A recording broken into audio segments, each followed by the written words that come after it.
to do detailed presentations of this harbour that we are in.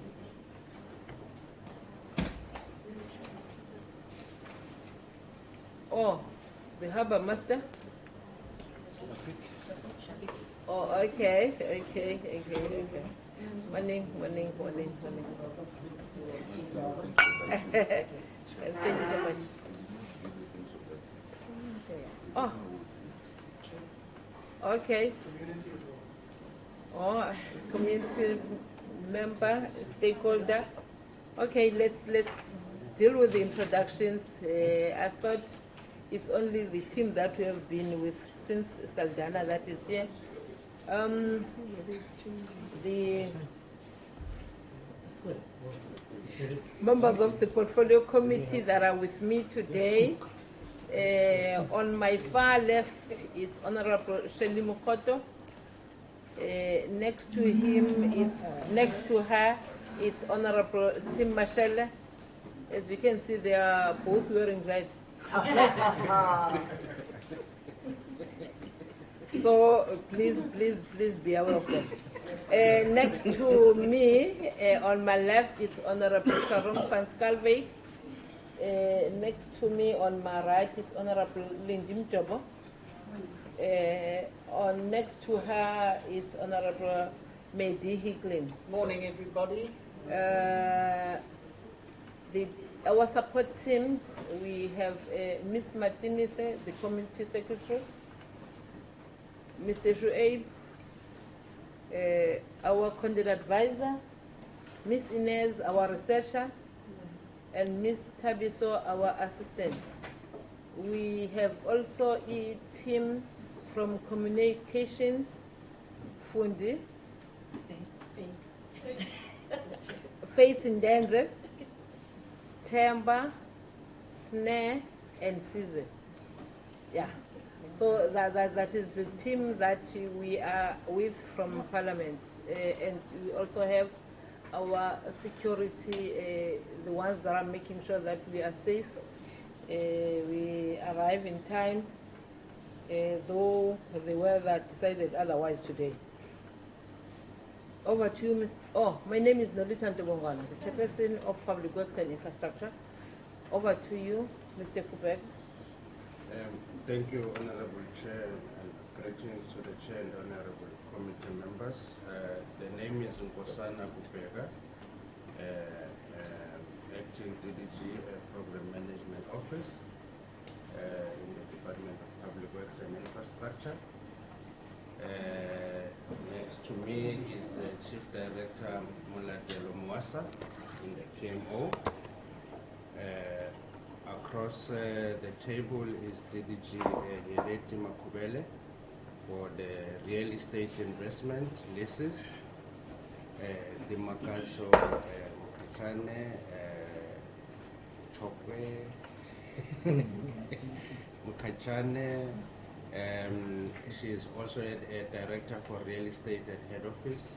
Mr. Kebela Tumsane, the head of leases in the Cape Town region.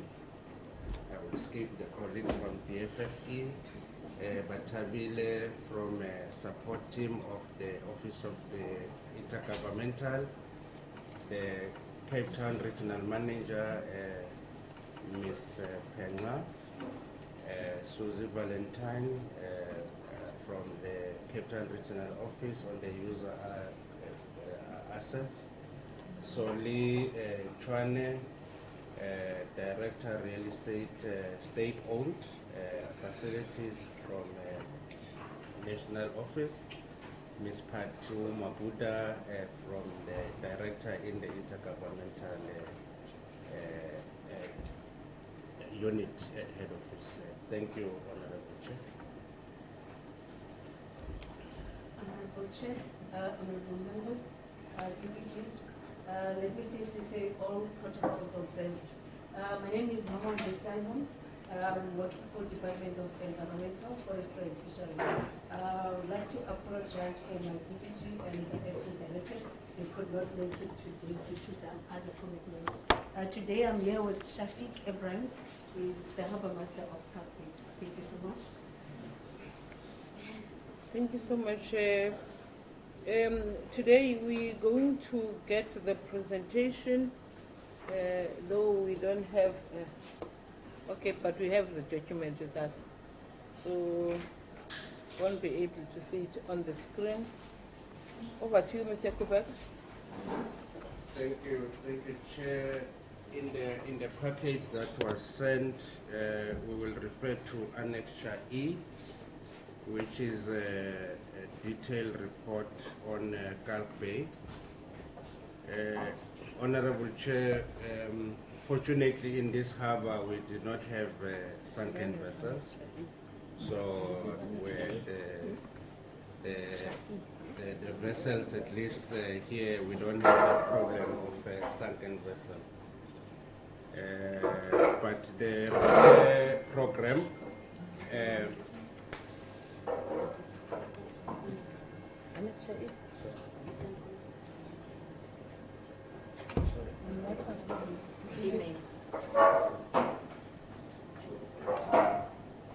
we're looking for this Annexure E. Sorry, I don't have it on the... So on the reports that were sent to us, Annexure E I don't have it. is as missing. yet. I also don't have it. Yeah. I just sent 2 emails this morning. Perhaps they're not gone through. I'm just going to check. Yeah, they're still on the outbox. Oh, you sent them this morning. Yes. You can also put them on the WhatsApp. Okay. Is it Annexure E? yeah, Annexure E.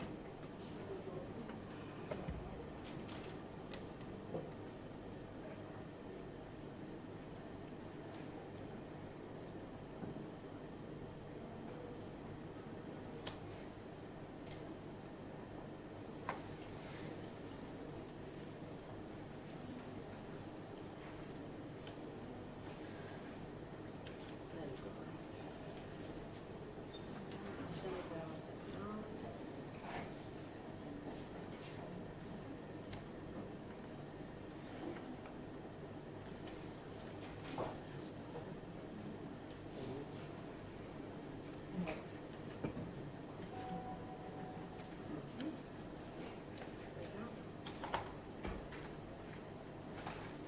May I proceed, Chair? Did I get it? Yeah, may. Thank you, Chair. So Chair, in the refurbishment program that we did here in this harbour, I see the heavens have stopped a bit now. I'm not sure, Chair, if we can maybe do a quick walk whilst the heavens have stopped, and then we can come back and then we can take members through. Because, with your permission. As long as you not meet the boys with swimming costumes. So there are no boys in swimming costumes here? No, not in this harbour. Okay. And I can see that I am... Oh no, we can continue. I can see that I'm defeated here. Everyone says want to go. Now we can go. Are we going to go? Yes. But what about if the heavens decide to? It's a very clever idea. Once you're the furthest out, it's going to rain. Well, that's why I didn't want to No, go, we'll but run back. We'll run back. but in the papers they want to go. It's raining. My main suggestion that We we just do proceed. It's raining again. Okay. I don't feel like I don't feel like But yesterday we were running, so if it happens, and then when I get stuck, It's fine, Chair. We can proceed. At least members now, they are familiar with what is the slipway. Yes, So, jetty. yes. See, Bambi. Okay.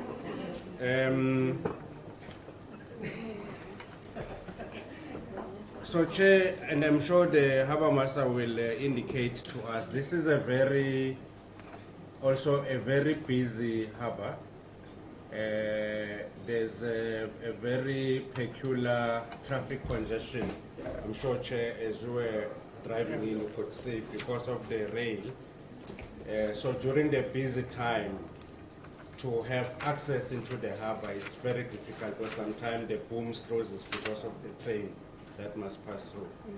But we have a partnership with municipality. Just behind this building here, municipality own that area, so they've done the parking space about 2 years ago. Shafiq? Yes. So they've done the parking area. So for our project, we've got 2 slipway in this harbour, but they're not very big vessels that come here. We've got a 30 tonnage slipway as well as a 90 tonnage slipway. We've done the repairs, and the harbour master will tell us there's a peculiar situation here when there's a licensing period. Most of the harbours, of the vessel they come into, and there's a lot of traffic jam in the slipway itself. So we've done that. We've also done a shore crane in all these harbours, but here is peculiar because it's just there to be, and it's a 50-ton shore crane where it's used to also pull some of the vessel. We have done a security upgrade. We have done in the security upgrade chair, there's a CCTV throughout the harbour. We've also got a room like the one in Saldanha where there's a screen, but it was just a phase 1 of that program because there was not sufficient money. It was used to be a garage, so we need then to put a brick wall to close the door. So in the next subsequent refurbishment project, we will do that, and other compliance issues with regard to that security room. We have done the boom gates as well as some electrical, all cameras, like I said. If you then, Chair, look at page 4 on the presentation, that's the biggest slipway that we have done, which is a 90-ton. And then on slide 5 is a 30-ton slipway. Here's a shore crane that I'm talking about. We've put similar shore cranes in all the harbours, just to make sure if we also look for spares and parts, you don't have to have different specifications. So in all the harbours is the same shore crane that we've put across all of them. And then on slide 7, we are showing some of the, if you look on the picture on the right, there's some electrical kiosk there that we have put in the pole in terms of the lighting. And then the picture on the left is the boom in terms of both the civil and the electrical work that we have done. So this is the work that we've done. I must add, Chair, that already the client have registered additional needs on the jetty. There's a lot of work that needs to be done on the jetty in terms of the cement work and the repair. So that will form part of the next project. Also, in terms of the leases, in the other report that is a PowerPoint, there's 4 leases in this harbour. There's 2 that are active, and there's 2 that are on month-to-month. The restaurant where we are is one of those active leases, and through the relationship between the harbour master, and we were able to be offered a space here to sit in the restaurant. They said we can just support them maybe with coffee. We can buy, but they've offered us free water. And then, Chair, there's another small temporary structure, which is a Kalk Bay restaurant. It's a small lease that is managed by DFFE on our behalf, because it was just something that came as the community wanted to put a small restaurant because of there's a fish market also here. Members might be encouraged to buy fresh fish. And then as part of the additional work that we're going to be doing, the fish flag area is going to be done. It's just next to the fish market. So those are areas that form part of the scope. But in terms of the leases, we don't have major challenges in this particular, and the team in Cape Town is busy with the negotiations for the month-to-month leases. I will leave it at that, Chair, and maybe check if the FFE and the harbour master could then add anything from their side before we can then meet the members. Thanks, Chair. Thank you, Chair. From the FFE, we are responsible for day-to-day activities, and we're also responsible for the seaside of the harbour. We manage the boats that comes in and allocate mooring spaces to them. But I'm not going to go into details into the operations of the harbour because the harbour master will take care of that.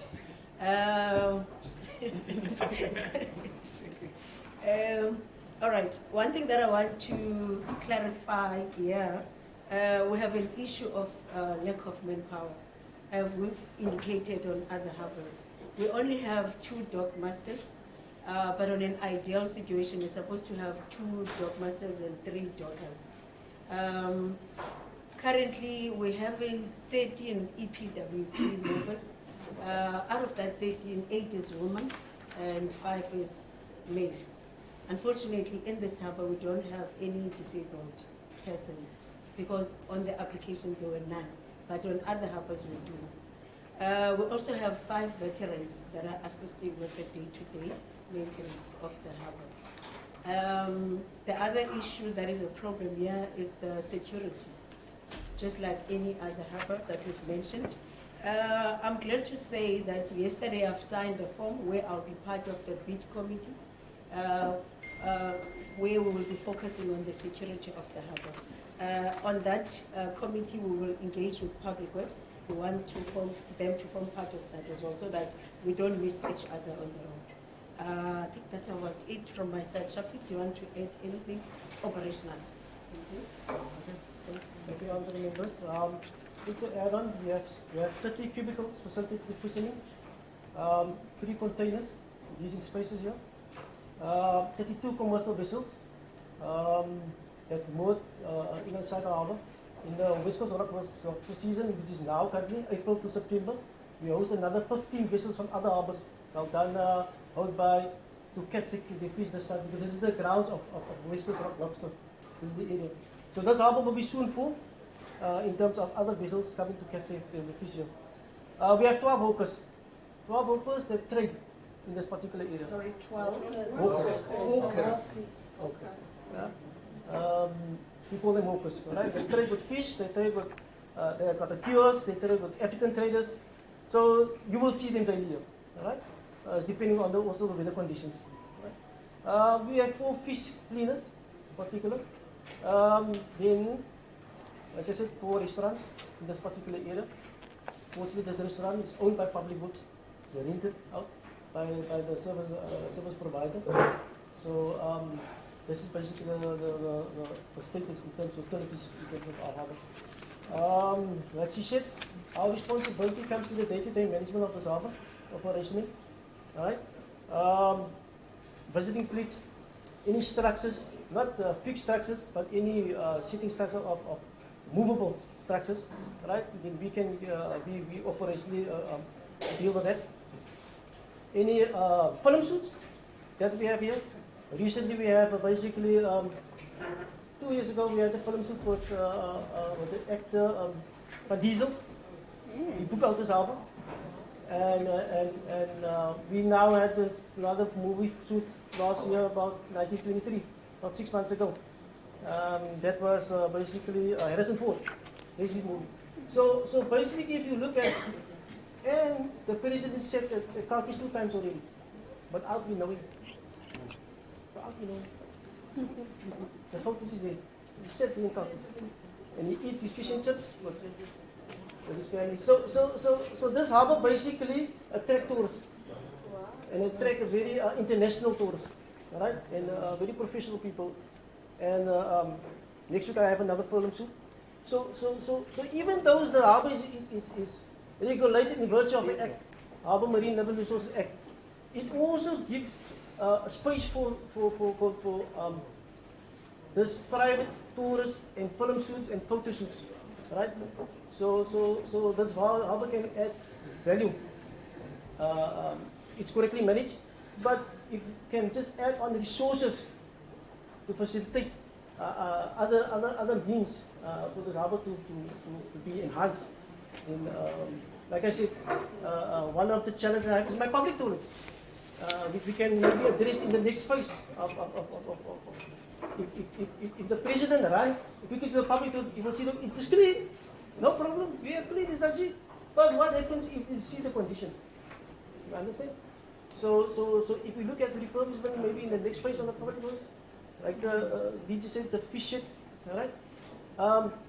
Some office areas that need to be refurbished. The outskirts, if you look out, the paint, the rust on the buildings, we can also look at that particular, because if you look in this harbour, you have to see, no, this is an international standard. That is what we want.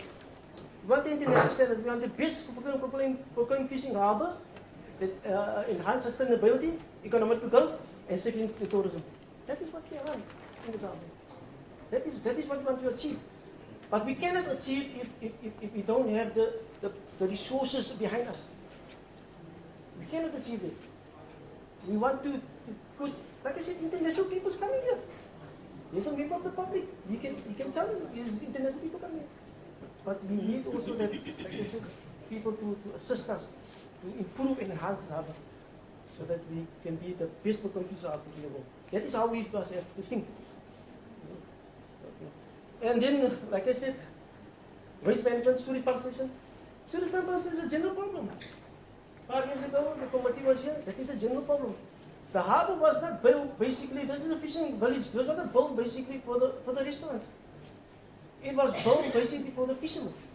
So the aerial function came, right? And when this harbour becomes busy within the period of weekends or public holidays or holidays, automatically have an impact and implication on the sewage system. It automatically has. And this harbour, if you look at this ground level, you have to pump up to the main road. Then we have a bounce in the main road and sewage flow over. So that must be also observed and monitored at all times. All right? So the chair said the vehicle accessing in terms of that is also a problem that we have in terms of making public that there's a lot of vehicles coming in this particular area. Then our basically also, Chair mentioned our breakwater here, dangerous point, dangerous area. It damages our access control vehicle entrance point. You can have a look at it, but that is what we're dealing with. And if you just have to look at in the next phase in terms of how we can just make that particular area safe for the public to walk on any tourists. And then basically from my side, thanks thank you so much, Mr. Harbour Master. Any additions from the committee member? If you mind, Chair, yes, please. Okay. It's very important. Thank you for the opportunity and for allowing me to be part of the meeting. So I'm Faiz, 5th generation fisher of Kalk Bay. also representative of United Small Scale Fishing Association, which represents the small scale communities in the Western Cape. And Public Works is a fundamental part of rolling out the success of small scale sector. Small scale sector is one of our most revolutionary sectors that's going to be implemented now, and it allows communities for the first time to own resources in the sea, multiple resources, abalone, lobster, kelp, you name it. Communities are going to be allocated these resources in the next 5 to 6 months. With those resources, Chair, comes the need for infrastructure, and that's processing. Because currently all of the infrastructure and processing has been done by big companies. As the Harbour Master rightfully said, Kalk Bay is one of the hubs in terms of lobster landings. Kalk Bay lands most of the West Coast rock lobster because our area here has the most abundance of lobster. And not 1 kilogram of lobster is processed here. Everything is shipped all around the coast at great cost, and it's damaging the quality of the lobster. So for the longest times, if we could have our facility here, which is owned by small scale communities, to process lobster here and generate hundreds of millions in terms of revenue and long-term jobs, that's going to be transformational and a key pillar in the success of small scale. So that's just one, it's live and it's just pumping CO2 into tanks, very, very simple. And then Minister Chrissy also said that fundamentally when it comes to lionfish, this harbour is unique. I know a lot of people say that, but it is. This is the only harbour, you must have some sort of context for maybe the new people here. This is the only community that resisted the Group Areas Act in this area. No other community managed to do that. They designated Muizenberg to Kalk Bay a white area, and they moved all of our people out. This is the only community that couldn't move. Why? Because we had about 100 vessels here. They couldn't move the vessels. They tried to move it to Makassar, but they just couldn't get a breakwater built there. This is the only black community that stayed. And it is the only beach, Fisheries Beach here, where our people could swim during apartheid. This place is very important, and that's why in the summer days you'll see the beach packed with our people. Why? Because it's generationally they've come here, so they continue to come here. And that's Kalk Bay must always be a place of inclusive welcoming of everyone, and not just for the petty bourgeoisie, which they're trying to claim all the time. So small scale, Chair, is fundamental in allowing us to take our place in the harbour, and I hope that as part of the next phases, Public Works will integrate this into the next stage, because this is not like Gordon's Bay with yachts. These are actual fishers still engaged in the primary activity of traditional fishing. This is the only solely traditional fishing harbour that there is in terms of the Cape Metro. Others is all half leisure. So we need to protect the infrastructure, which is the industry. And small scale, Chair, I think we need to formulate a plan on how do we incorporate, especially into the fish flecking plant and the fish selling, that we upgrade that to HACCP international standards, because a lot of the tourists that come to buy here, they worry about the quality of the area, and it's not up to code. So if we can incorporate that and allow small scale to manage that process and have it up to standard, I think that's going to go a long way, and to allow infrastructure for freezing and possibly engage with public municipality for this land, because this land is crucial, not only our heritage, because our cottages used to be on this land. That's why there's no work happening here. The city will never touch this land. They did the parking lot without our permission. They tried to give it to the homeowners association to manage in terms of generating money, in terms of paid parking, but they won't touch it because this is historical to us. Our cottages were demolished here when they tried to relocate us. So if we can negotiate with city to get access to this land for our fish processing and all of that stuff for small scale, I think that's going to revolutionize this entire area, Chair, and it's fundamental going forward. Thank you. Thank you so much. Thank you so much for that information, which is crucial to our visit. Honorable members, these are the presentations about Kalk Bay. Honorable Hicklin, Honorable Mkoto, Honorable Mashele, Honorable Pascal Vick, Honorable Jabo. Thank you so much, Chair. My first question is to Mr. Kubeka. You spoke about the garage that you're using as your security room. I'm assuming that the problems that we saw at the other harbours with load shedding have the same effect here where the cameras go off? We've got a generator. It's what is the capacity of the generator? We do have a generator on site. So load shedding doesn't have the same effect where you have to manually switch the cameras back on?